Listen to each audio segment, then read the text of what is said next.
So Boston Richey is getting exposed right now, and it's coming straight from his ex-girlfriend. She's speaking out and she is not holding back one bit. Songs are still up and she is making her moves. Here's exactly what she posted. "When you kidnapped me and held me naked in a truck full of men, I was on my cycle, free bleeding the entire ride, and you took me all the way from Orlando, Florida to Alabama." She says she couldn't call for help because his people were watching her every move, and the only reason she even managed to take photos was that he fell asleep. Every single gas station stop, he would pin her down to stop her from banging on the windows and screaming for someone to help her.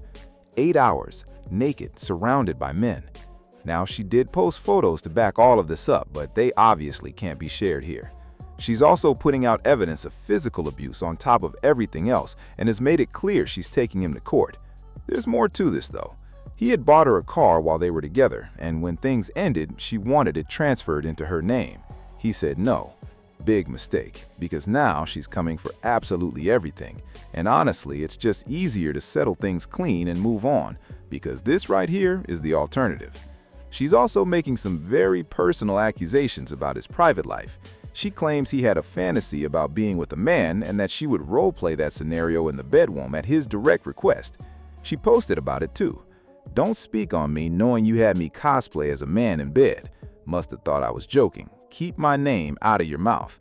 So it sounds like he dropped the diss track taking shots at her first, and now she is firing back with everything she has. Broken items, financial receipts, photos, all of it. She feels completely used and thrown away, and she has zero intention of going quietly. He messed up. It is what it is. Moving along, a Louisiana high school principal got placed on administrative leave after bringing Boosie to the school with all the kids there. Honestly, the reasoning probably comes down to the fact that Boosie has a criminal record and the visit wasn't properly approved. Either way, that call did not go over well. Then there's Duty Low claiming that Chief Keef and Lil Durk have actually recorded songs together and they're set to appear on an upcoming project. Now, Durk is locked, facing serious charges, so whether he beats the case or not is still up in the air. But a Chief Keef and Lil Durk collab would genuinely be huge because these two have never really been in the same lane, so if it actually drops, people are going to be talking.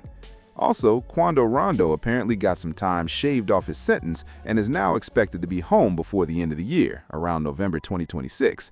Honestly, he's been so quiet through this whole bit that a lot of people straight up forgot he was even locked up, and that includes me. Now, this one is going to hit a lot of people's wallets. Spirit Airlines looks like it might be shutting down for good. They failed to reach an agreement on a government bailout and are now reportedly preparing to liquidate. JetBlue had tried to buy them out before, but that deal fell apart, and JetBlue is dealing with its own problems right now anyway. Spirit was already known for the no-seats assignments, the cheap fares, and being the setting for basically every viral airline fight video you've ever seen. It's not exactly a surprise, but it does leave a lot of budget travelers without options. Then there's Kendall, who has reportedly been arrested and tied to an alleged pistol whipping involving Lil Dump's girlfriend after an altercation with Dump. Details are still coming out, but these guys really cannot stop getting into it with people. And Nia Long is apparently in a legal battle with Lionsgate over her pay from the Michael Jackson biopic. The film pulled somewhere between $150 and $200 million at the box office in its first week, which is massive, and she's saying her fair pay clause wasn't honored. She's getting ahead of it early and making sure the numbers line up before things go any further.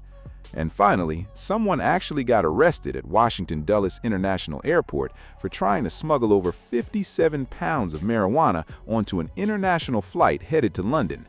57 pounds, vacuum sealed, in a suitcase, going through TSA on an international flight to another country. There is no version of this that works, bro.